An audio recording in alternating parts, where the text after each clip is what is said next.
ये जो यानी हायर पावर है ना, कौन होगी हमारी हायर पावर?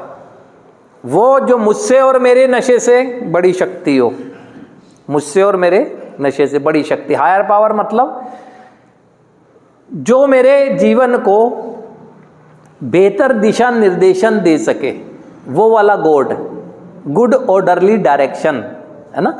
ये कार्यक्रम पूरी तरह से आध्यात्मिक है,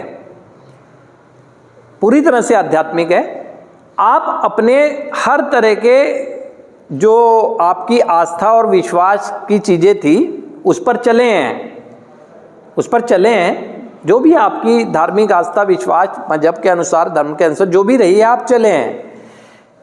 लेकिन चलने के बावजूद भी अपनी नरक होती जिंदगी को रोक नहीं पाए, है ना। ये सत्यता है।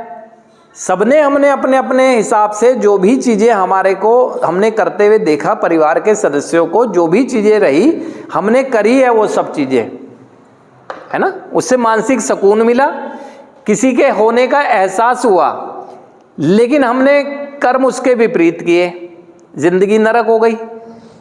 अब इस कारण से हमारा किसी पर विश्वास नहीं होता है कि कोई है ऐसा, कोई है ऐसा जिसको पहले मानते थे, पूछते थे, विश्वास करते थे, वो हमारी ज़िंदगी को संभाल सकता है ना। ये हमें नहीं होता विश्वास, हमें नहीं होता है, तो नहीं होता है, इसीलिए ये कहा गया है।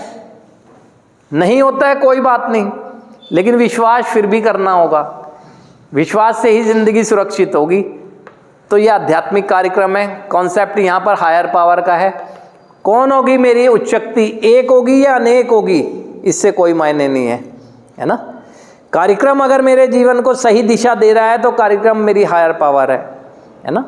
मेरे माता पिता जिन्होंने आज तक मुझे ज़िंदगी में कभी गलत दिशा नहीं दिखाने का काम किया, मेरी हायर पावर है साक्षात ना। कर सकता हूँ ना विश्वास।